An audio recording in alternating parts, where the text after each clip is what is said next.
This event and Chair of the Supreme Court Day Celebration Judges Committee, Honorable Judges of both the Appellate Division and the High Court Division of the Supreme Court of Bangladesh, the learned Attorney General for Bangladesh, the respected President of the Supreme Court Bar Association, and the learned members of the Bar, my trusted members of the Supreme Court Registry, members of the print and electronic media, and all distinguished guests present here, good afternoon.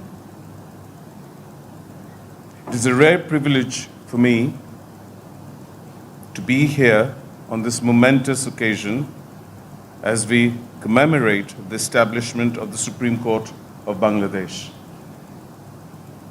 This day is not merely a date on the calendar, it is an emblem of our nation's commitment to justice, equity, and the constitutional principles for which countless sacrifices have been made.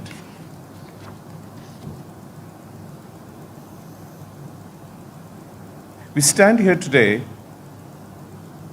in the month of December,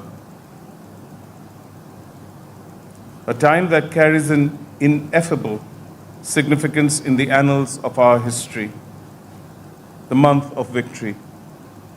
On this solemn yet celebratory occasion, let us recall with deep reverence the unmatched sacrifices of the martyrs of 1971.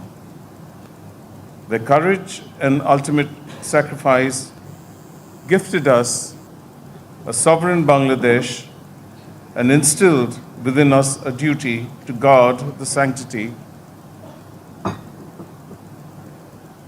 of nationhood and uphold the values of liberty, justice, and equality. The independence we cherish today, this very hallowed hall of justice where we find ourselves today, the Constitution itself that we strive to uphold on a daily basis, are the fruits of the immeasurable valor shown in 1971 by our compatriots. Equally, I bow in homage to the brave souls of July and August 2024 who gave their lives during the student-led mass revolution. Their vision for an equitable and just society shall echo and resonate through time and serve as a clarion call for all of us in positions of responsibility. Their sacrifice demands that we, as custodians of justice, endeavor to achieve a society where equity is not a distant ideal, but a reality. On assuming the office of the 25th Chief Justice of Bangladesh, I took an oath not merely to the Constitution, but made a promise to the people of this nation. I pledge to uphold the rule of law, safeguard the dignity of this great institution, and restore public confidence in our justice delivery mechanisms. The weight and significance of this responsibility are not lost upon me. It demands a relentless commitment to reform, to ensure transparency and accountability, and work relentlessly towards institutional excellence.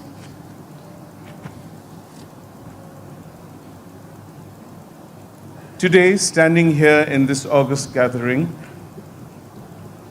I reaffirm my staunch resolve to implement meaningful reforms and build a judiciary that commands the confidence of the public. Trust in the judiciary is not a privilege.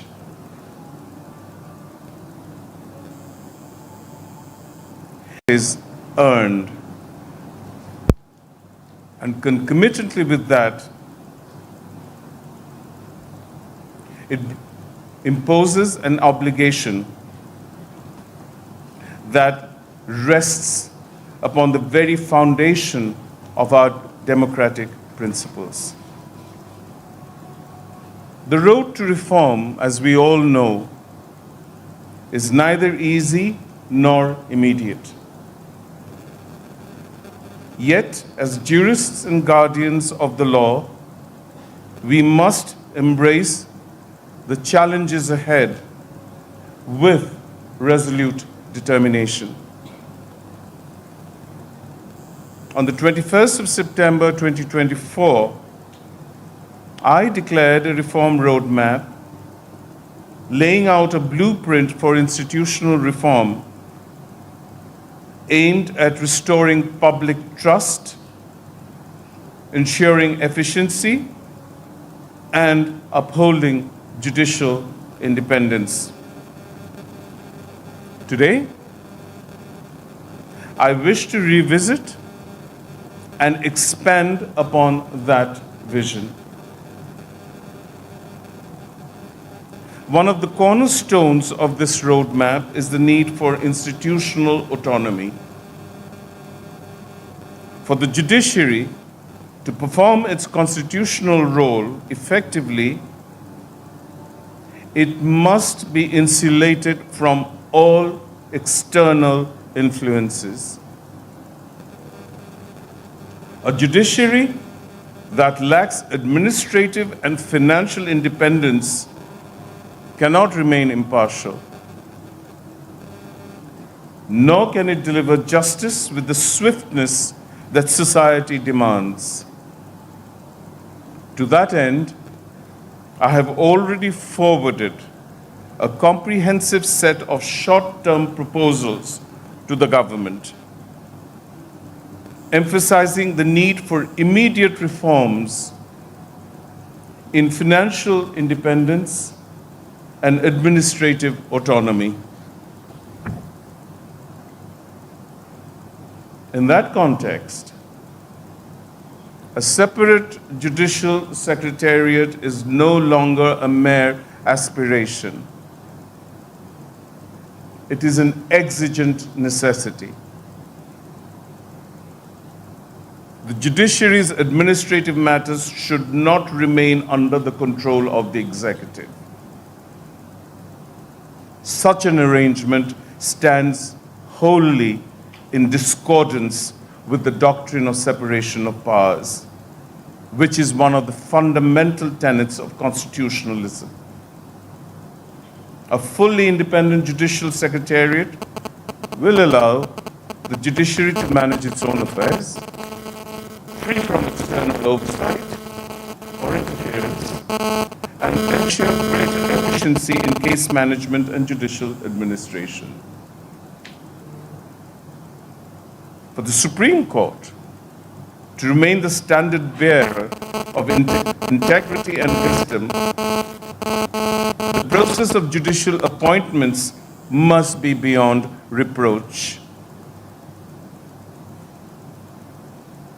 I have already made concrete proposals for the establishment of an independent judicial appointment council, a body tasked with selecting judges based solely on merit, integrity, and professional excellence.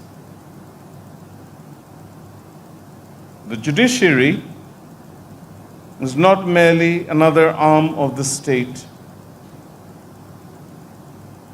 It discharges fundamentally the sovereign judicial function of the state. It is the custodian of the people's trust. Appointments to the highest echelons must therefore reflect the dignity and the solemnity of this role. The restoration of the Supreme Judicial Council after the disposal of the review of the 16th Amendment case is of paramount importance. This institution must be empowered to oversee the removal of judges of the Apex Court, ensuring a fair, independent, and non-political mechanism for judicial accountability. By reinstating the Supreme Judicial Council, we have reaffirmed our commitment to institutional autonomy and safeguard the integrity of the judiciary from undue influence, even from the legislative branch of the state.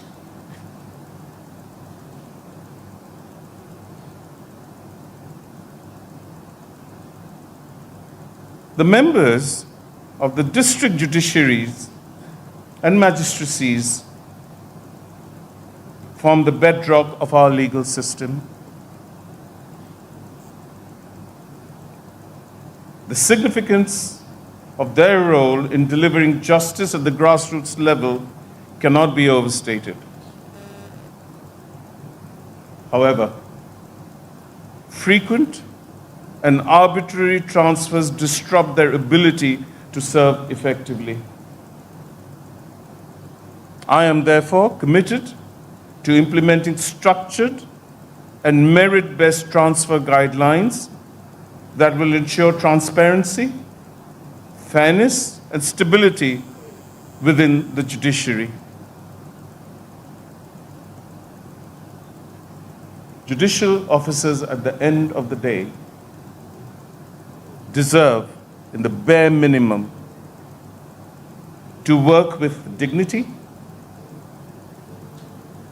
free from the fear of undue interference. In keeping with our broad vision for reform, I have articulated a strategic plan for the judiciary encompassing short-term, medium-term, and long-term goals. The short-term proposals, along with the detailed concept notes, have already been submitted to the government and include reforms aimed at enhancing judicial institutional autonomy, financial independence, and addressing the issues of judicial vacancies. In the medium term, I envision the full implementation of e-judiciary initiatives and training programs for judges to equip them with modern tools and techniques. In the long term, we aim to establish a judiciary that is truly independent, efficient, and staying relevant, equipped with an ever-evolving capability of responding to the needs of an ever-evolving society.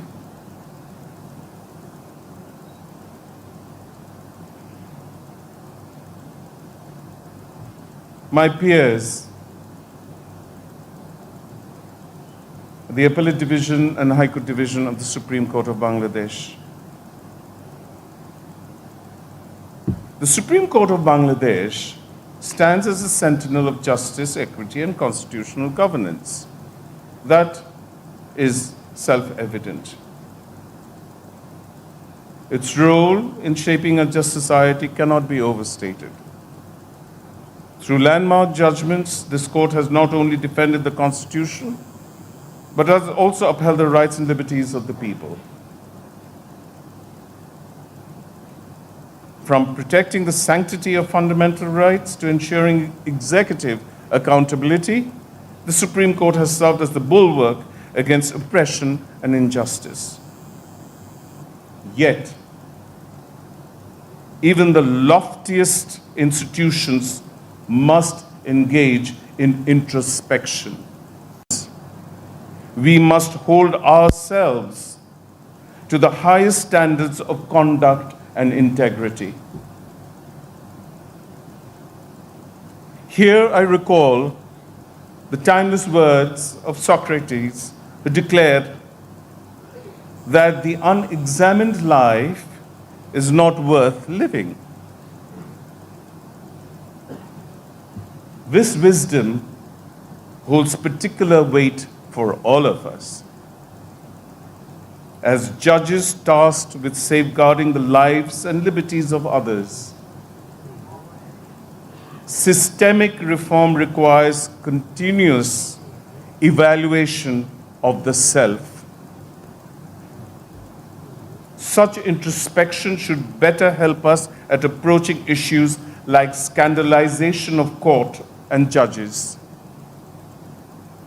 From a fresh perspective, in keeping with emergent standards governing this branch of the law of contempt. In the context of judicial conduct, it is essential to reflect on the views of Lord Atkin, whose interpretation of contempt remains profoundly relevant. Lord Atkin believed that the dignity and authority of the judiciary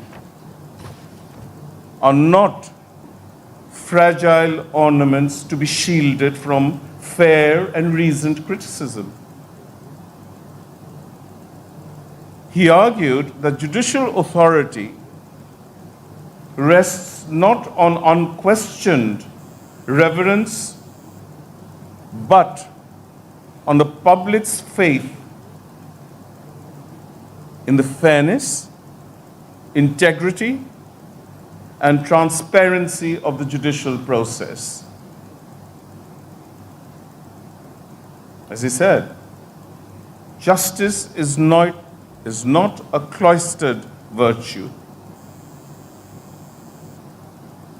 And he observed that it must be allowed to suffer the scrutiny and respectful, though outspoken comments of ordinary men.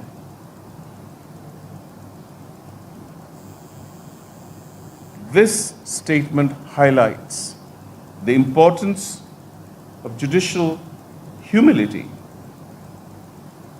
and the ability to withstand constructive criticism. It is often said that power unchecked leads to hubris and debilitating complacency. As judges, we are not above scrutiny.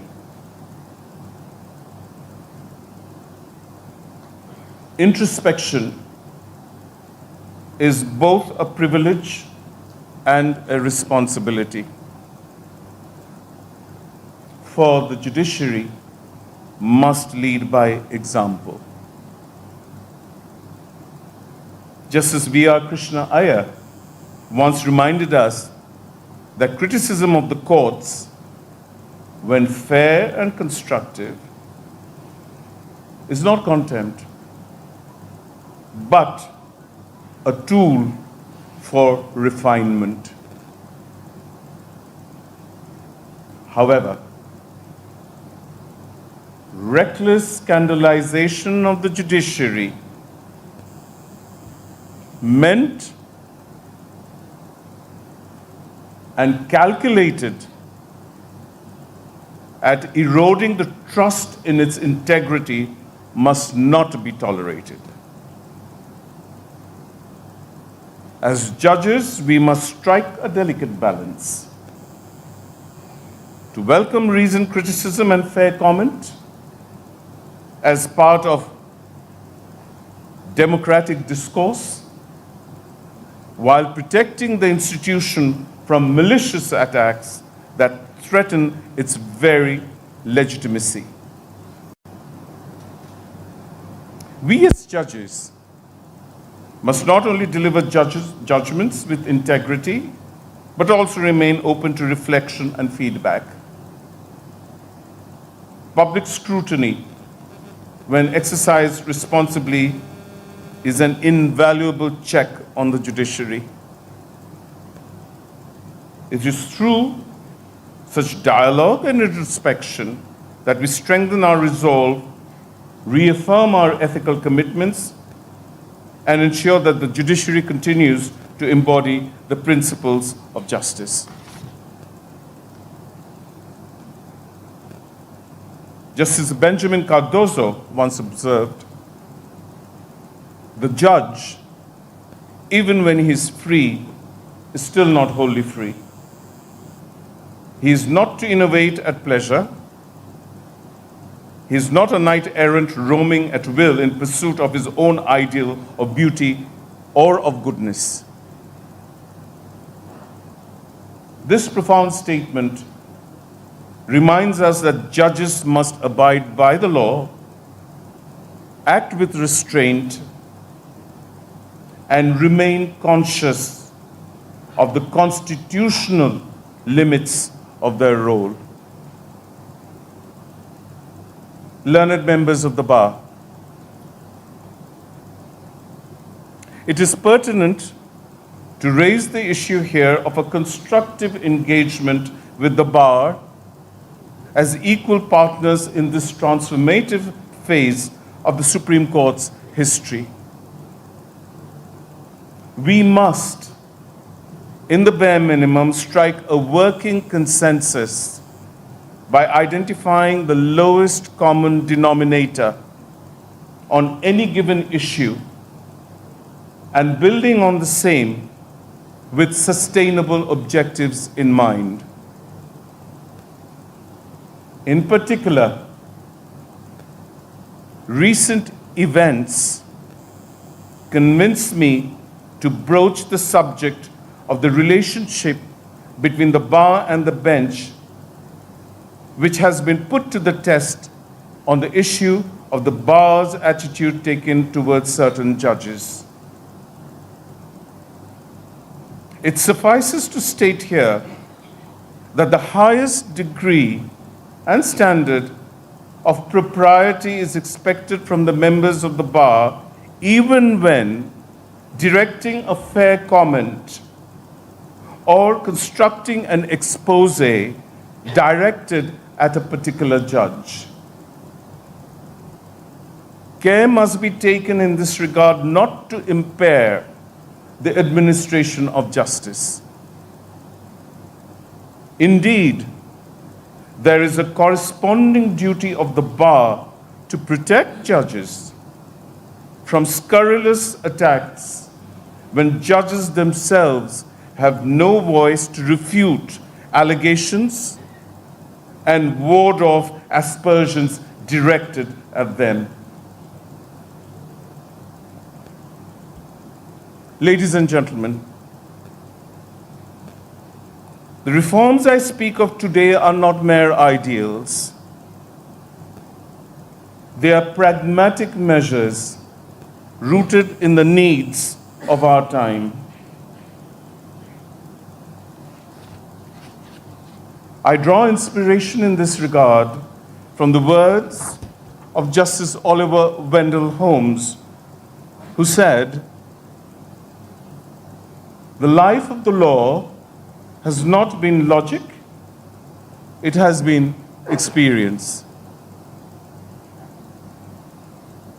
Our experience demands that we act now with courage and resolve to transform the judiciary into an institution that delivers justice swiftly, fairly, and independently,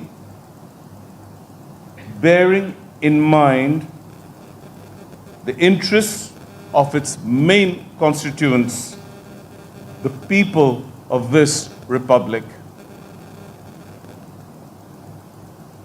In closing, I extend my heartfelt gratitude to all who have worked tirelessly to uphold the sanctity of this great institution. Supreme Court Day serves as a reminder of the sacrifices that made this day possible and the responsibilities that lie before us. The Supreme Court of Bangladesh is not merely an institution. It is the embodiment of justice, the hope of the oppressed, and the voice of the Constitution. It is our solemn duty to preserve its dignity and worth and to ensure that it remains the beacon of justice for generations to come. Thank you very much.